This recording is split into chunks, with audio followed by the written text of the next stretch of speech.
here we go. Awesome. We are live. It's 11:01, but we were having such a fun time chatting before we went live that, we are 1 minute late.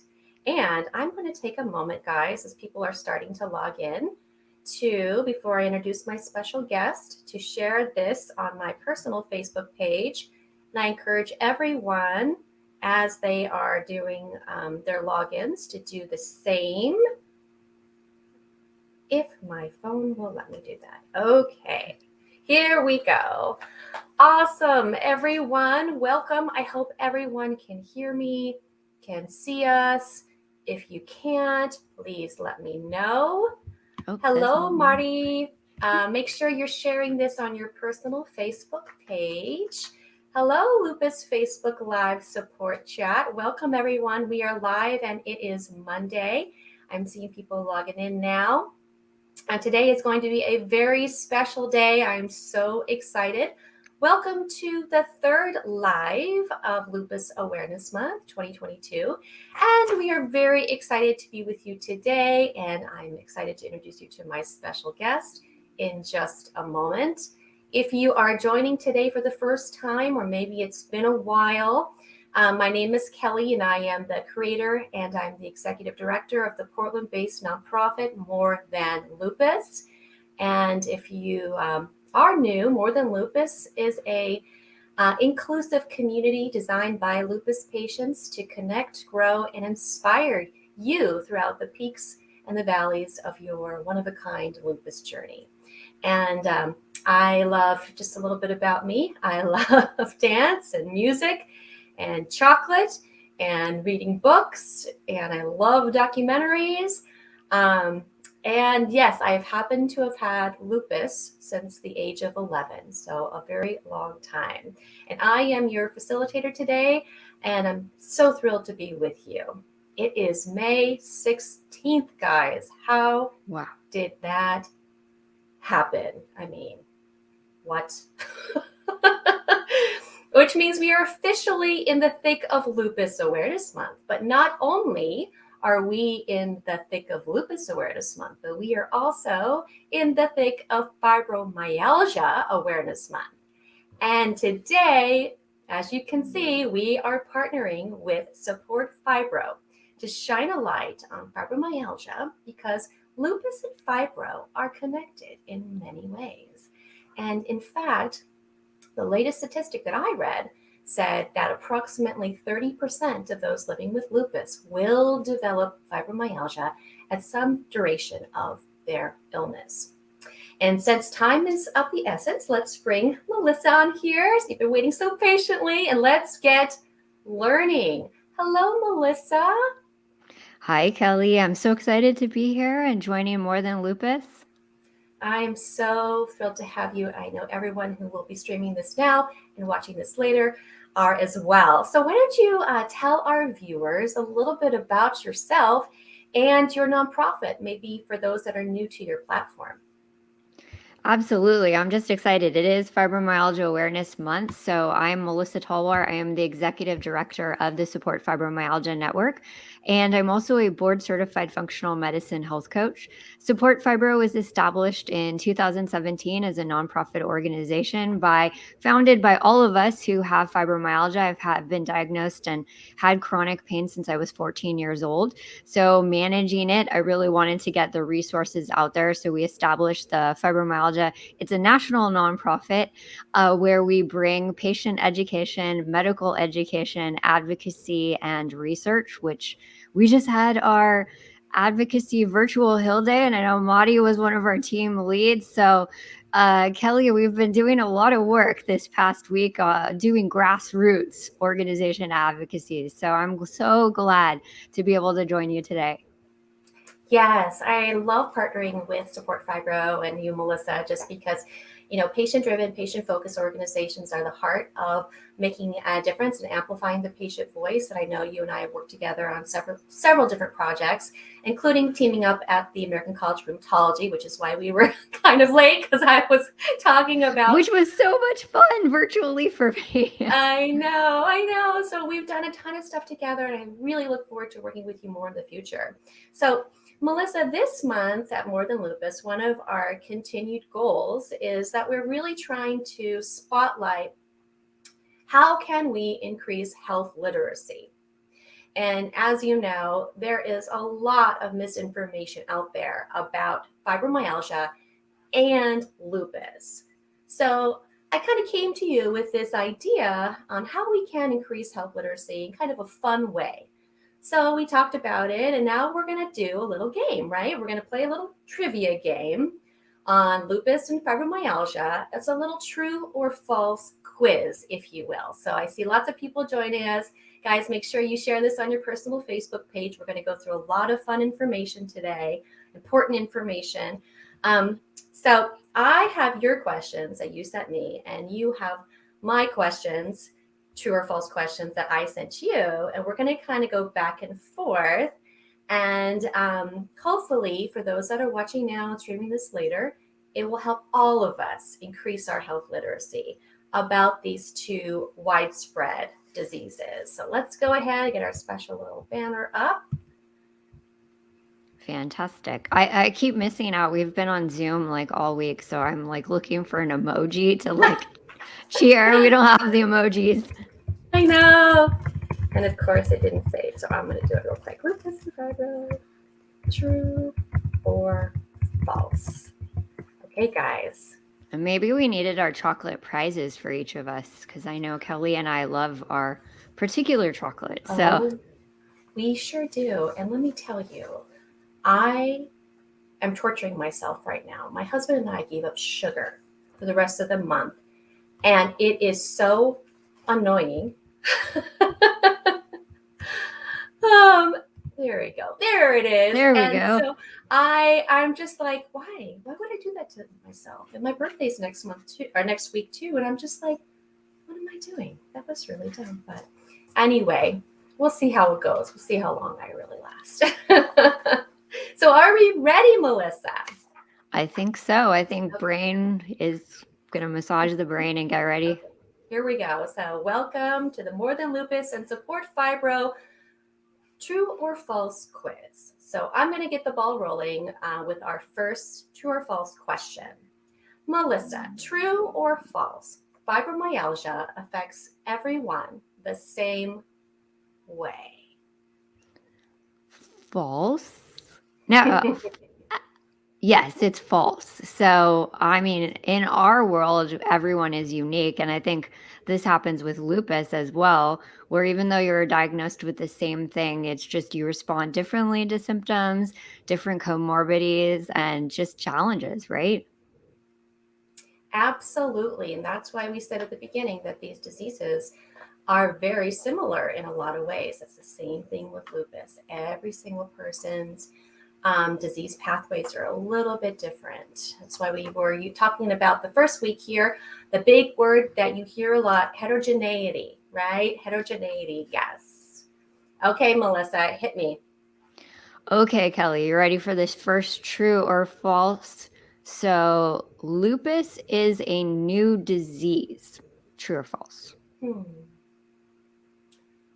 Not true. False.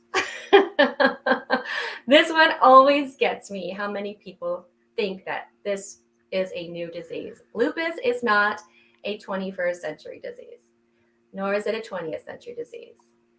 A Peruvian mummy dating in 890 AD of a 14-year-old girl who had lupus was documented and studied, making lupus a disease that has been around since Vikings invading North America and Charlemagne's rule of the Roman Empire. No, for the love of chocolate, it is not a new disease. In fact, it actually, the modern age of lupus studies historically began in the 1920s. And the classification of lupus by the American College of Rheumatology was in 1971. So I think maybe that's why people misinterpret it as a new disease, because there wasn't an official classification by the American College of Rheumatology until 1971. But after that classification, more and more people were diagnosed correctly. So maybe that's why, but no, not a new disease. Lupus has literally been around since the Dark Ages. Okay, we ready for the next one? I'm definitely ready. Is everyone out there ready too? Because I'm seeing some people play along as well. I love it. So post the Oh, comments and true or false and join us in this challenge. yes, yes. Okay, here's the next one. This is for Melissa. True or false, fibromyalgia only affects older women. Oh, that is completely false. And we know this. So, and we had actually men join us. We're very close to our Men with Fibromyalgia advocates.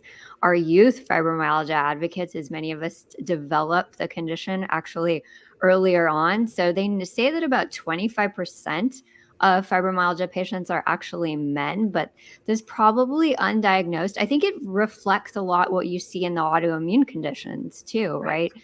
With the numbers. But for men, they get discounted. And I've even seen some fibromyalgia experts say men don't get the fibromyalgia, which is like, is very shocking and disappointing. And then, no, you are not too young to get fibromyalgia, unfortunately. And my heart goes out to all the youth that gets diagnosed early on. And actually, the average onset age is between 30 and 50. So it is changing, and we're getting more research to share all this information. But we do need a lot more research to quantify this.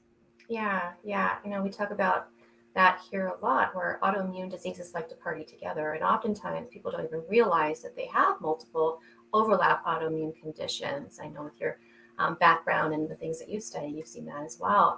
So a lot of people probably do have it, they don't realize they do, or they are dismissed in their doctor's offices because they don't fit the demographic or whatever that has been kind of somewhat misrepresented historically. So, really interesting.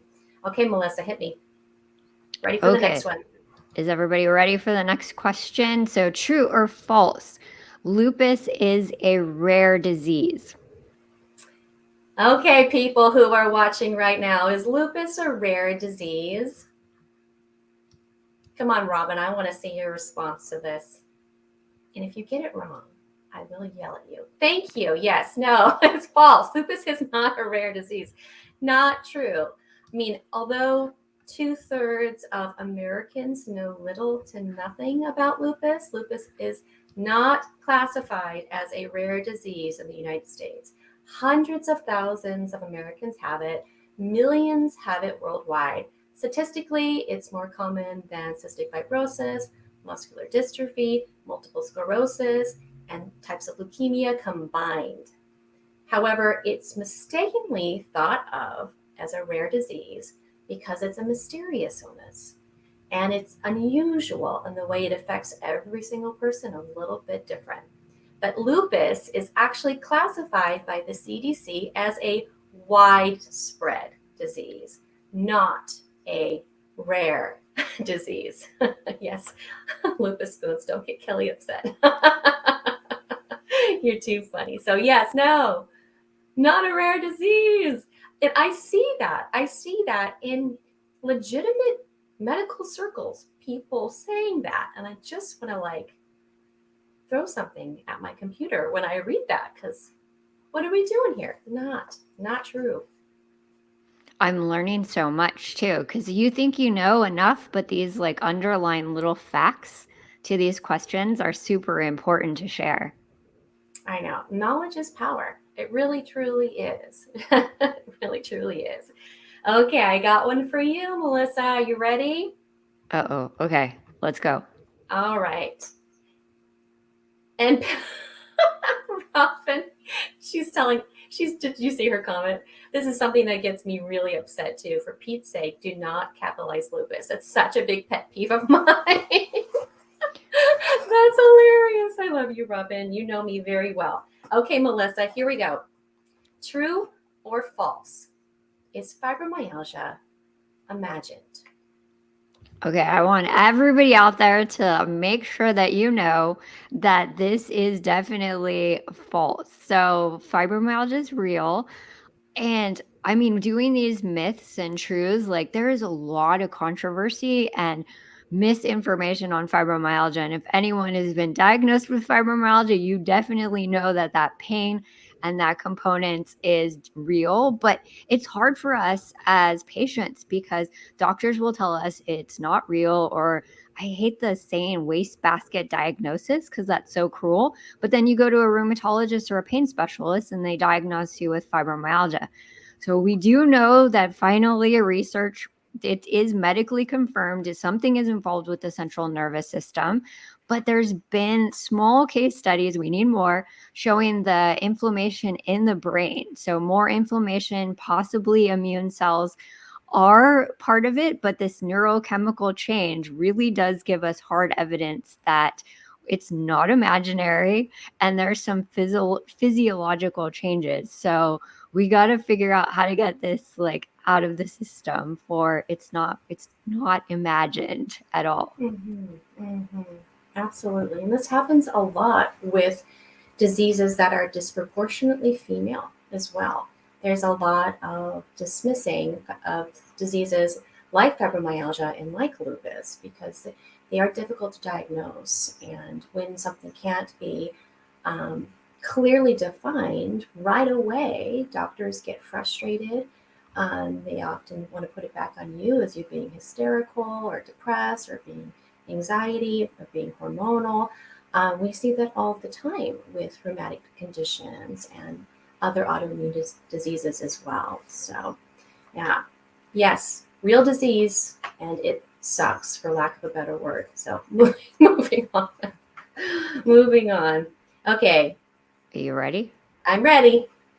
Okay, so true or false? Lupus is a woman's disease. Well, here we are again talking about this, right?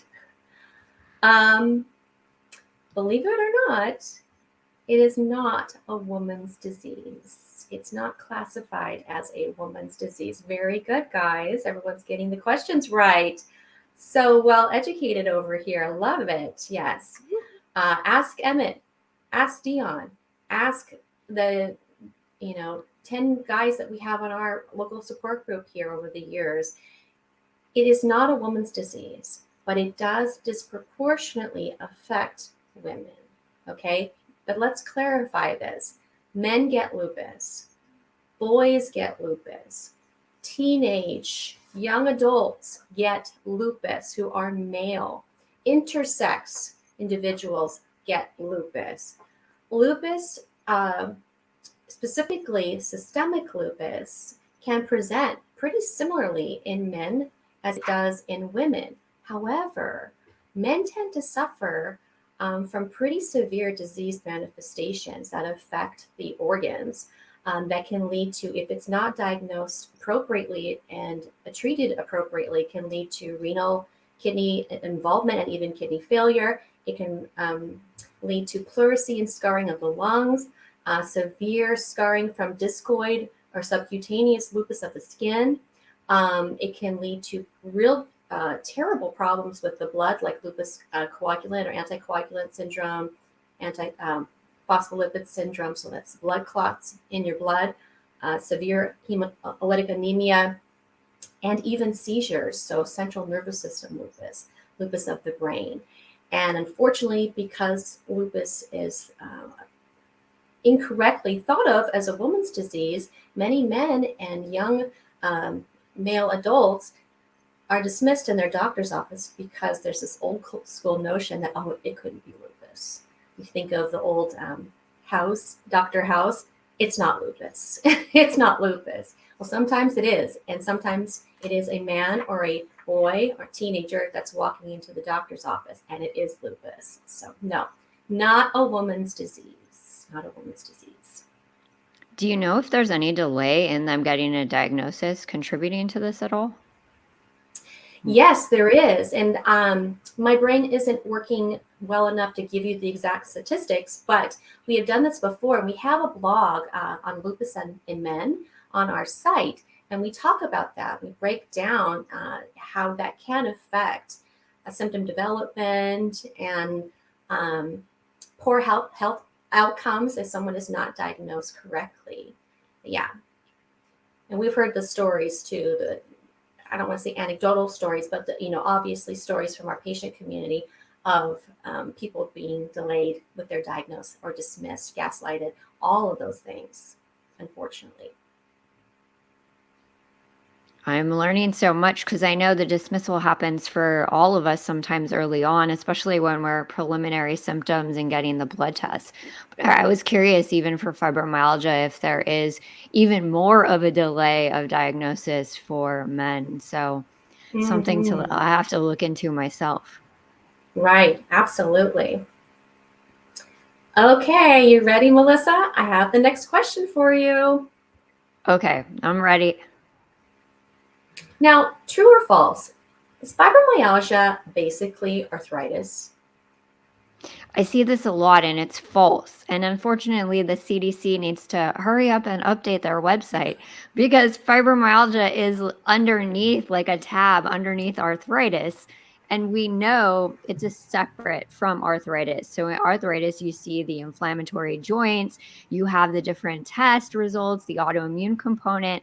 And so with fibromyalgia, you can actually get diagnosed with arthritis and fibromyalgia, so people living with both conditions. And you are at higher risk of developing fibromyalgia when you do have a rheumatic disease. But we still don't know the category, but we were being told, central nervous system, having the issue with the brain. Is it an autoimmune condition? That's come up recently as well, but it is not the same as arthritis. It is just very confusing because our public health agencies still have it in the category of arthritis. And that's why we're doing extra advocacy to get it moved and figure out our proper classification. That is so interesting. I did not know that that's the way it's classified through the CDC. And if it's classified like that through the CDC, that affects all the funding and research, doesn't it? On a lot of Yes, different levels. and ACR, going to ACR, they say it's not an arthritis. It's not arthritis, not osteoarthritis or anything like that, but it's still right in the category there because it used to be under that classification. I think it was the 90s it was put there, and it just hasn't moved. Mm-hmm. And then also kind of bleeds into other questions as to, okay, then what doctor really truly should be treating fibromyalgia?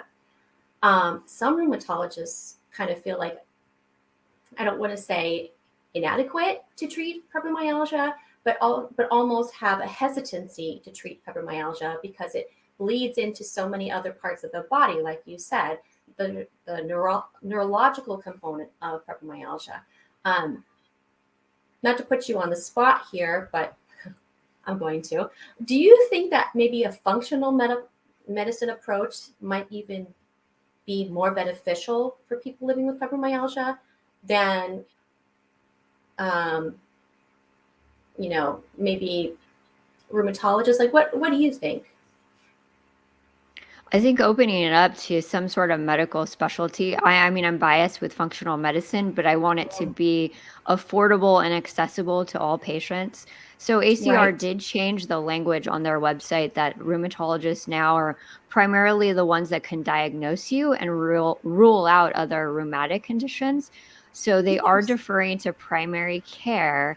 I have heard Oh. from neurologists, though, that they're starting to open up. They were skeptical. There's a lot of non-believers in that community, but now with those PET scans and the fMRI scans of the brain that they can actually kind of start to visualize stuff, they're being more open-minded. But I mean, this is another factor. We may need to open up a whole new medical specialty for central nervous disorders, or I mean, even pain clinics kind of get it, but we need more treatments and like just collaboration. But we can learn from rheumatologists and how they differentiate, because that's a big thing to know too. How do you differentiate from other rheumatic conditions? What are you looking for when you look at lupus, versus fibromyalgia? Or how do you tell when someone has both? Like, how do you know and define a patient when they have lupus and fibromyalgia?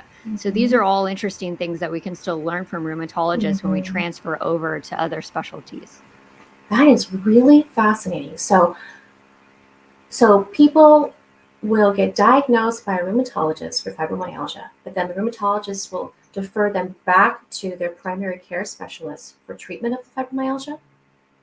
That's really, really fascinating. It's unfortunate, though, in some ways, what's happening, because I mean, we get a lot of messages from people that already have a diagnosis of fibromyalgia. They can approach a rheumatology center, and some of them are getting turned away because but to be fair, we don't have enough evidence based research for them to use. Like, there's 3 FDA approved drugs. But when that doesn't work, what then do you do? And a lot of Mhm. the reliance is on the patient right now to do the modifications, but a lot of us aren't doctors, so it makes us difficult to like understand what do we do. So there's a lot of work in this Yeah, transition there's that we need to get done. yeah, yeah, absolutely. Oh my goodness. Wow. See, I'm learning so much too. This is so great. Okay. You ready for it? How about you hit me with another? Yep, let's do this. Okay, so Okay. true or false, Kelly? Lupus is an infectious disease. True. Just kidding. You Yes, had to mix it up. let me sneeze on you and let my infected antibodies infect your antibodies. I mean, every time I hear someone refer to lupus as an infectious disease, I'm like, this is like something out of The Walking Dead. This is not true. This is not, I'm not going to turn you into some, um, you know, antibody gobbling zombie, okay? It's not the way this works. No, it's an auto, meaning self, autoimmune disease. This means that our immune system, our body's natural defense system, cannot tell the difference between healthy cells and harmful cells in the body.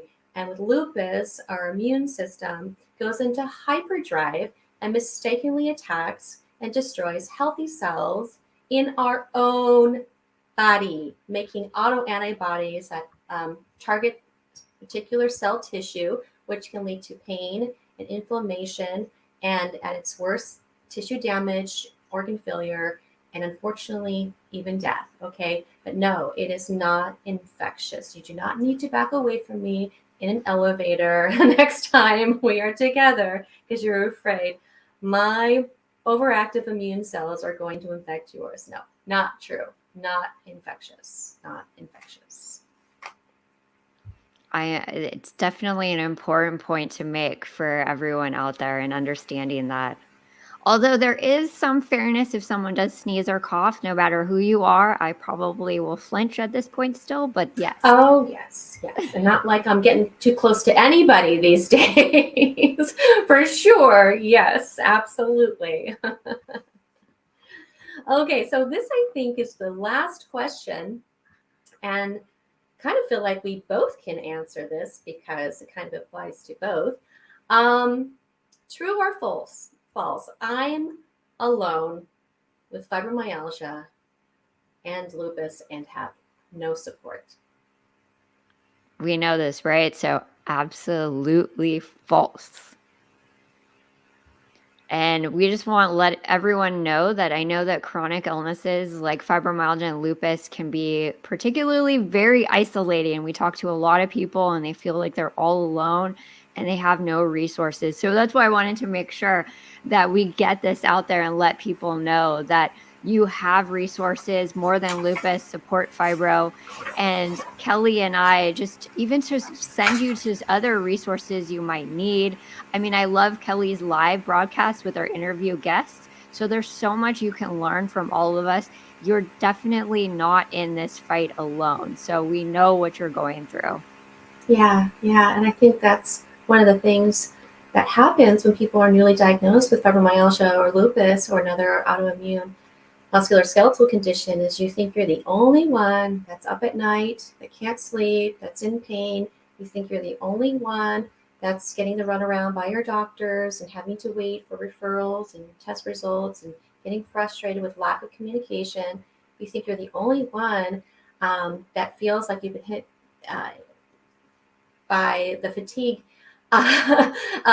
mobile and can't think straight and are frustrated with how your life has changed. You think you're the only one, and that can feel really, really, really isolating. But we have two communities right here that love you and support you. And no, you're not alone. We are all, we may not have the exact same disease in every capacity, but there are several themes that we understand, and all of us have been through peaks and valleys and can be your cheerleaders and can hold your hand.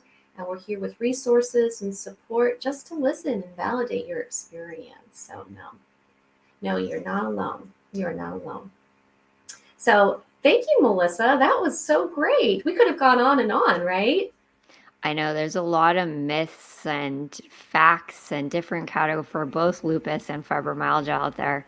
Yes, a lot. And we hope that those that are watching now and going to probably watch this later, that you found those answers helpful by possibly even debunking some myths that maybe you thought or your loved ones thought about lupus and fibro. So, how about we kind of see who's joining today? And we're going to start at the top of the comments and work our way down and try and get through as much as we can in the last minutes that we have. So let me do the disclaimer first, and then we can read off the comments. All right. So here's the More Than Lupus disclaimer. I probably should have done this at the top, but I forgot. So here we go. Better late than never, right? Here it is. Okay, the More Than Lupus Facebook Lupus Live support chats aim to be a positive and open space where you can both give and receive support and encouragement from others. Melissa and I are not medical doctors, therefore we cannot give medical advice or diagnose symptoms that you may be having. All that we can do is provide you with information and resources that you can hopefully take back to your doctors and have an open and honest conversation about what is the best course of action for you in your fibro and lupus journey. Additionally, this group is intended for those living with lupus or fibromyalgia or another lupus overlap illness. It's also intended to provide support and encouragement to those who know someone living with lupus. If you do not fall into those two categories, this is not the right chat for you. Please keep all comments positive, and any inappropriate material will be deleted. We want to be a place that makes someone's day, not breaks someone's day. So even if you are here for the right reasons, but maybe you're having a particularly hard day and you are projecting your feelings of anger or frustration into the group, we're going to have to do that privately. Send us a message. Let us know what's going on, but don't do that here, okay? All right, let's see who we have today. I know we've see already some given familiar faces too.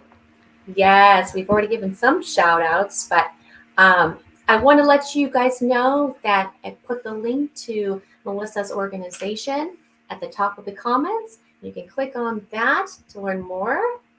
And then let's see. Oh, hello there.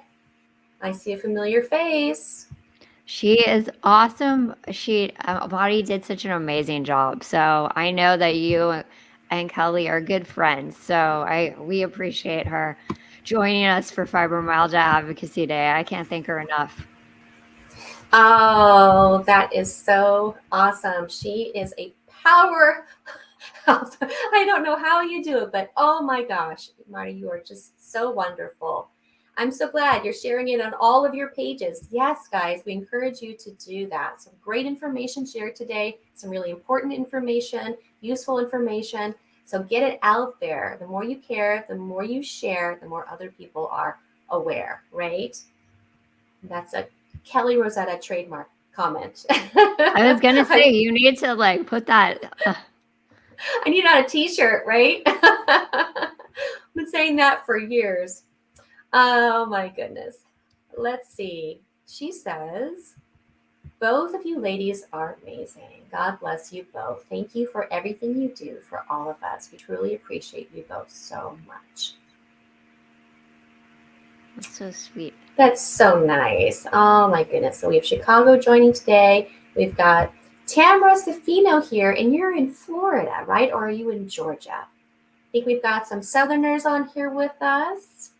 She says, "Hi, everyone. I hope you are all feeling fabulous." Thank you so much, Tamara. So good to have you here. Oh, we've got Washington, D.C. here. Naomi's here. She says, Hello. "Hello, Miss Kelly. Hello, everyone." Oh, I love that. And we have Susan here. Oh, did you comment though? So good to see you, Naomi. Good to see Hi, you, Susan. Susan. And Susan, you're in, I want to say Kentucky. We've got Look at lots Kelly of, go, memorizing the states of I, people's locations. oh, half the time I'm wrong, but I try. Well, you're like working and trying it out. So that's like the quiz show in itself. Maybe I should go through the comments and be like, okay, what state? I think it's so fun. It helps me to visualize. I kind of have a map um, in my brain. And so when I can visualize where someone's joining, I don't know, it makes me feel like I'm able to better form a authentic connection with a person. I've gotten to the point where I really feel like they're in the room with me. I know you've probably gotten there too when you're talking to people virtually. And I love visualizing where people are joining from. Oh, we've got my mom here. Hi, Mom. Thanks for joining. Hi, Mom. Thank you for joining. That's so sweet. And then Jill's from Connecticut. So lots of East Coast today, too. Awesome, Hello, Jill. Jill. Jill is our fantastic nurse practitioner. And, or wait, are you? No, you are a PA. Never mind. I got that wrong. But anyway, a wealth of knowledge and her perspective of being a medical professional with lupus and her journey of diagnosis. She wrote a blog for us about it, and it was just so fascinating and really eye-opening about what you go through when you're seeing something, you know your body, but there's this disconnect in the medical field, even though you are a medical professional. Like she's the way she explains it and the way she has kind of navigated this journey has been really, really fascinating. We're so happy to have you part of our community, Jill. You have That's no idea. fantastic. She put nurse practitioner. Oh, I So was right. Okay. See, I was doubting myself. But is she open to new patients? We'll have to ask her later. well, I don't want to speak for her, but I know because of her illness, she had to step away. Okay. Not sure if this is temporary, but she's really focusing on her health and her family. But she has taken all of her knowledge and she's blessed us so much in our support groups and answered so many questions and helped people. Oh, it's just been wonderful. That's wonderful. Thank you, Jill, for all the help. Lupus Spoon says it was awesome and excited to be a team lead for fibro advocacy. So, do you want to tell us a little bit about a few days ago and what happened with fibro advocacy? Yeah, it was all virtual Hill Day. We had 68 fibromyalgia delegates join us for our meetings. It was intense. It was a lot of meetings. So we had Lupus Spoons jump in as one of our team leads to help us out with all of that. But we were asking for appropriations funding for fibromyalgia on the Hill and looking for that proper classification and increased sustained investment in funding. Mm. Because if you look at the NIH and some of the stuff that's being funded, it's not specifically for fibromyalgia. And we just feel with that proper classification or actually opening up research to get us a proper classification, is it neurological? Is there an autoimmune component? I think it would really help a lot of us, especially with the dual diagnosis. I mean, if fibromyalgia ends up being more autoimmune, that would explain a lot. So we have to see where it was, but we need the research and we need the NIH to do a lot of the research. Yeah, and it's amazing, that you still don't know. There's so many unknowns with fibromyalgia, and this is something that this has been happening for decades. That there's still so many unanswered questions, and yeah, you're not going to get any answers unless research happens, and we need funding for that, and that's going to have to come through the NIH and various other universities that are going to be funded. So we got to keep pushing for that. Got to keep pushing for that. Well, and we learned from a lot of you doing the advocacy. So the lupus community has been a huge inspiration for us on moving towards advocacy, because I know when we decided to sort of start this, again, we're all grassroots, small.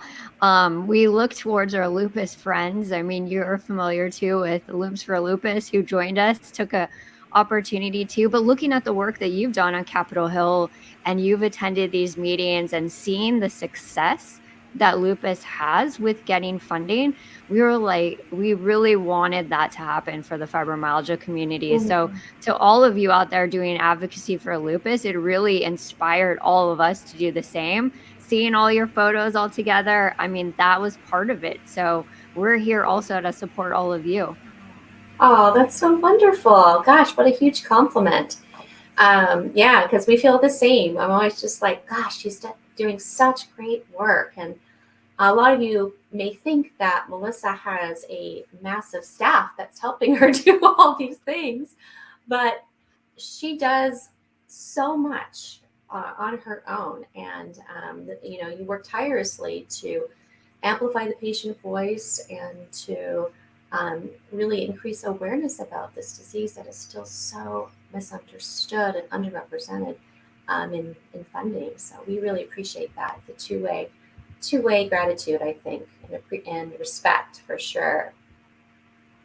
It looks like Naomi's saying hi to my mom. Oh, you're so sweet. And people are getting into the answering our true or false questions. We've I got love it. Robin here. Robin says, Hi, "Happy Monday, Robin. Warriors." I like how we see familiar faces across the live channels. So it's good. Mm-hmm. Yep, and that's like we said at the beginning, 30% of lupus patients at some point will likely develop fibromyalgia, and maybe you already have it and you don't know. So it's great to get involved with both organizations. You learn a lot. You'll see familiar faces. We're all friends. We all respect each other. So, Well, and um, one of the researchers said someone needs to research the prevalence of fibromyalgia and lupus, because we see it a lot in families. So someone is diagnosed with lupus, they have someone else in the family with fibro. So we need more mhm. research on why that is. Exactly, exactly. And you see that too with RA. Why does someone develop in the family RA and another person develops fibromyalgia and another person develops systemic lupus? What is it in those genetic variances where something in your environment triggers a disease pathway that goes this way and another one triggers it to go that way? It's so fascinating. It's so fascinating. Yeah, we can go into the weeds about that, but we probably might bore some people. Who knows? All right, she's saying, don't get Kelly upset. Okay, I know, I know. It's all for a good cause, guys. Whenever I get heated up, it's always because of an injustice, okay? I'm not just flying off the handle for I no think we all reason. get inspired, or just like, I don't know, that fire in the belly for any of the injustice, because I know having it at a young age, it Yeah. really changes what life kind of presents to you. So you don't want people, I know I don't want someone to go through anything similar that I went through. So that adversity, we want change to happen. And I seriously want change to happen fast. So I'm sure you can relate too. Yes, yes. And I know something I'm working on is I know I cannot control other people's choices, other people's opinions, other people's level of what they choose to commit to learn or not learn. Okay, I can't control that. I can only put my best out there and try and advocate and do everything. So I'm trying to work on that because yes, I do get annoyed when people capitalize lupus, Robin, and I'm working on that. And I know I need to let it go. Oh my gosh, you're too funny. People are answering the questions.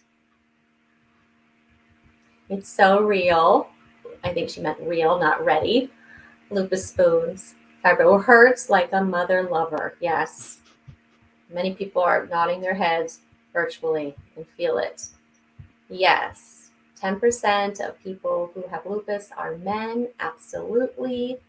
Robin, yep. Asked Emmett. Absolutely. Lupus does not discriminate. Neither does fibro. Absolutely. Oh, okay. So Robin has a good question for you, Melissa. Would an internist be a good choice for treating fibromyalgia? Internal medicine is always a good choice if they're open to working with you. I mean, we would love to open up stuff, and that's why we're working on Project Echo, medical education for primary care, internal medicine, anyone that's willing to get continuing medical education credits to learn. So, as long as they're open minded and they can order those blood tests just to rule out other conditions, the open mindedness is a big thing along all healthcare providers as well. You definitely find a good space there. And I think internal medicine, primary care, family medicine, all of those terms, if we can get them on board, we'll be in good shape. Would you mind posting the link to any information on Project Echo that's available? I think that'd be really fascinating for our community viewers to read more about. Oh, definitely. And Kelly, you will be getting emails soon asking about more than because the great thing about a lot of our programs is it's all collaborative.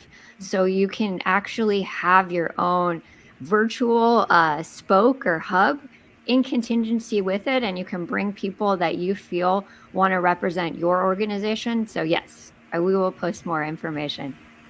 Fantastic. And Robin has another great follow-up question. You mentioned that there are 3 FDA-approved medications to treat fibromyalgia currently. What are the 3 drugs that are approved right now by the FDA to treat fibromyalgia? Cymbalta, Lyrica, and Savella. And all 3 of those are for managing the overactive nerve pain. Yes. And so but your doctor may use some other medications for that. And so this is what they've really focused on is the pain amplification or the chronic pain part of it. We do know that fibromyalgia also does include things like fatigue, unrefreshed sleep, a lot of stomach issues come with that. So whether or not you feel any relief in those areas, that's something to like work on with your provider or find other lifestyle modifications. Mm-hmm. Yeah, because we know with any medication that um, is used to treat pain, there can come some side effects along with those as well.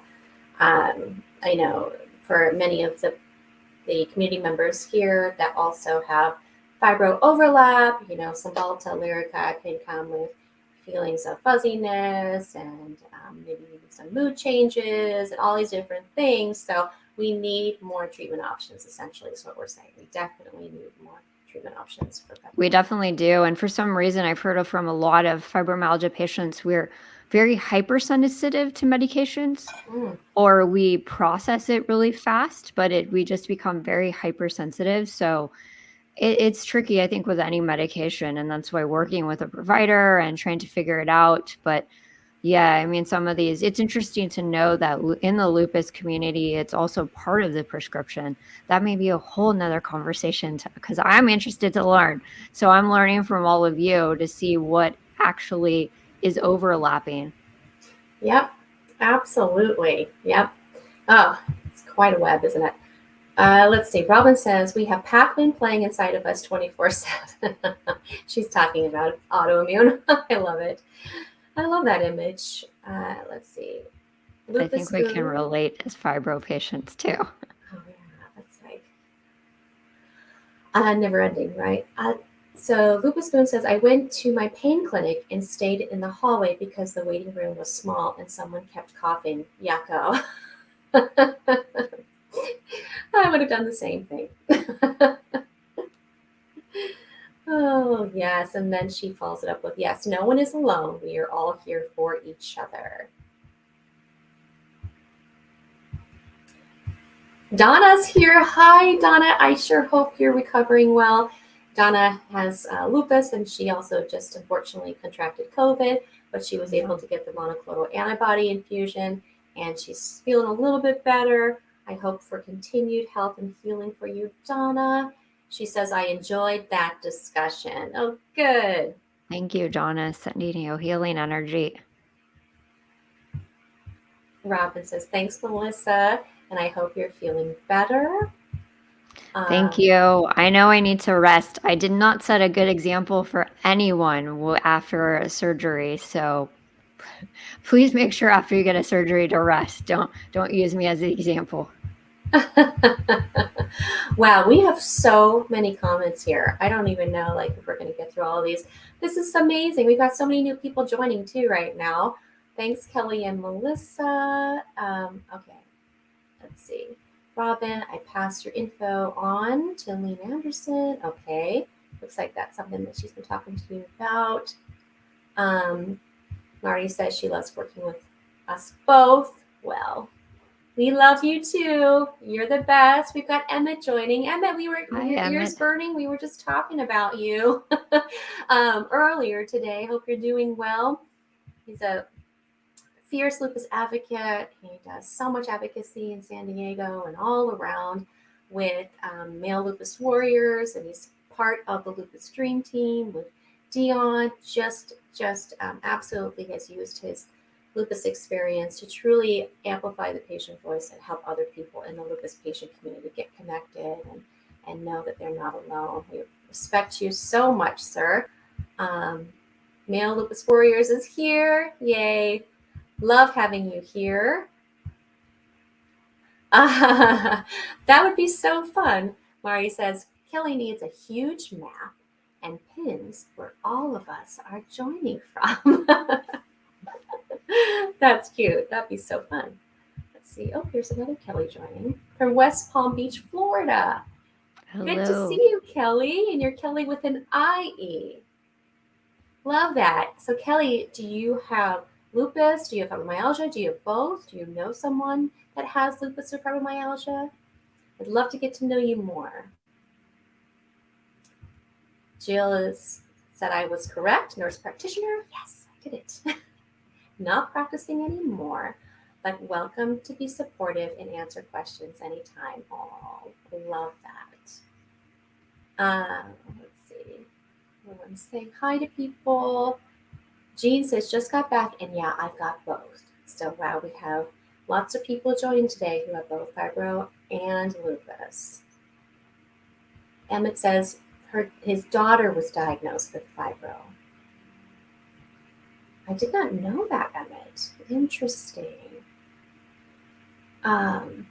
We have so many great resources, guys. If you're joining and haven't been here this whole time, at the top of the comments, there is a link to Melissa's Support Fibro Network. Website has so much great information on it, resources, blogs, updates about advocacy efforts and awareness campaigns and events. I mean, you name it, she's got it on there. Darian says that Cymbalta has been helpful for her. And Mari says gabapentin is what she uses in Celebrex. So is Celebrex on that list or no? It's not on the FDA approved, but it is listed as a medication you might get. So there are other medications. I mean, the gabapentin Neurontin is one also. So. Mm-hmm. And Cymbalta and Celebrex are very similar, unless I'm mistaken. They're pretty in the same drug category. I don't remember with Celebrex, but gabapentin was kind of the precursor to Lyrica, so that category is very close. Mm-hmm, mm-hmm. And those are like interesting because they're anti-seizure. They are repurposed from being anti-seizure medications. And they give those for like neuropathy, like diabetic neuropathy. So if you see the commercials for Lyrica, it also goes over into that section. So yeah. With Claudia here, she says, "Oh my God, there's so many people commenting. They're moving so fast. I keep losing my." I know. It's fun to see everybody out there. Like like I said, I love virtual. I mean, I miss everybody in person going on the tours and Kelly, I still have to meet you in person. I can't believe it. I know. With all the times I went to Portland, I still haven't met you in person. You are the one person that has eluded me. Oh my gosh, I'm just trying to keep my mystique. I met a lot of I'm people actually that not a know real person. you in Portland, but I never had a chance to meet you yet. So I'm just a virtual person. I'm not a real person. No, just kidding. We have to meet. We have to meet. Oh my goodness. Yes. I know there's so many people that I'm like you. I haven't met Emmett yet. I know. It's just kind of crazy. Let's see. Emmett sending some love. We we have all met her. See, Mari's meeting everybody. well, and I hear there. I don't know. We'll see. I hope to get to meet her in California soon. So Darian, and gosh, we have like 5 minutes left. So Darian says, I thought Celebrex couldn't be used with lupus. You know, Darian, I am not educated enough to have an opinion about this, so I'm going to talk to you privately about that because yeah, like I said, I'm not educated enough in that category to have an opinion and to share an opinion because I have not heard enough about that. So let's see. Lupus says I Lupus Spoon says I take 2,400 milligrams of gabapentin daily. 400 milligrams. Okay, I don't take gabapentin, but that sounds like a lot to me. So that must be due to a lot of pain that you're living it is part of a lot of pain. Actually, that's you. That's the dosing because I remember I was on Neurontin for a while and I was on a low dose. So anytime I told someone what dosage I was on, they're like, "Wow, that's really low. Is it even helping you?" Ah. So I think it's different for each person, and they in. titrate it up initially to see if you get relief. How interesting. Yeah. And Robin says some of those drugs have sulfa, so yes, we have to be careful. Oh, maybe Oh, that's okay. the That's connection there, Darian. But like I said, I haven't researched that, so I'm going to not incriminate myself by saying something if I don't have the information. But we can talk more about that off camera and see if I can get you some resources on that. Wow. So we've got 2 minutes left. In closing, Melissa, I just want to say thank you so much. This was so fun having you here. What a great conversation. Great way to get information out there in a non-scary clinical way, right? That's kind of what we exactly. do. I'm so glad we made this happen. I'm so Me glad it could happen too. Me too. I know you've gone through so much health stuff, and I've had my health stuff, so it's just so nice to be able to actually get it to work out, even overcoming the obstacles that I know you had surgery and all these different things. So, um, I wanted to ask you, do you have any events coming up that you would like to share? And how can people find you out there if they're new to you or your organization, and if maybe they want to get involved? We're definitely look for us on Facebook as Support Fibromyalgia. We are supportfibro.org. We're on all the social media accounts, even TikTok as Support Fibromyalgia. I think Twitter is the only different one for Team Fibro. And we are doing some interviews where we're going to record because, like I said, I did a terrible job of resting and I feel it. But we do have plans. We switched it up a lot of things. So, more interviews, more patient education.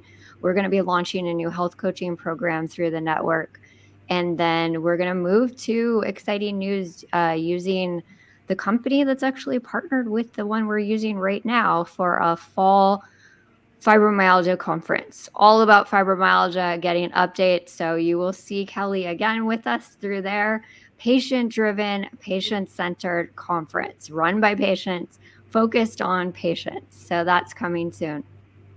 That is so awesome. So many exciting things. And once again, we're partnering a lot throughout the summer and into the fall with the American College of Rheumatology Summit again. So you will be seeing Melissa a lot over here at More Than Lupus as well. And just to remind all of you, too, that we have our monthly Zoom support group for More Than Lupus meeting this Saturday. And it is, which is the 21st at 1 p.m. and that's Pacific Standard Time. So if you guys are not a part of our email, you want to be included into the Zoom, just let us know here in the comments. We'll make sure that we send you the Zoom invite and come and join us and have some conversations. We will have a special guest. So don't want to give it away yet, but looking forward to seeing all of you or many of you there as well. And then lastly, May 28th, which is a Saturday as well, the next Saturday at 10 a.m. is our Take a Loop for Lupus awareness and fundraising walk. We are doing it at Gateway Park. You guys can wear masks if you feel more comfortable. We can still social distance. Whatever is the most comfortable thing for you. It'll be outside. Hopefully it won't be raining. And we're going to do a loop around Gateway Park in honor of spreading lupus awareness and hopefully get some fundraising done that day as well. More information on that to come this week. So, okay, well, thanks for letting me know, Marty. We'll miss you this time, but next time, hopefully you can join us. Once again, gratitude to Melissa at Support Fibro. Check her out. And we are just thankful that you guys spent the hour with us and hopefully increased your health literacy. Thank you. Thank you, guys. We'll see you next time. Bye-bye. Bye.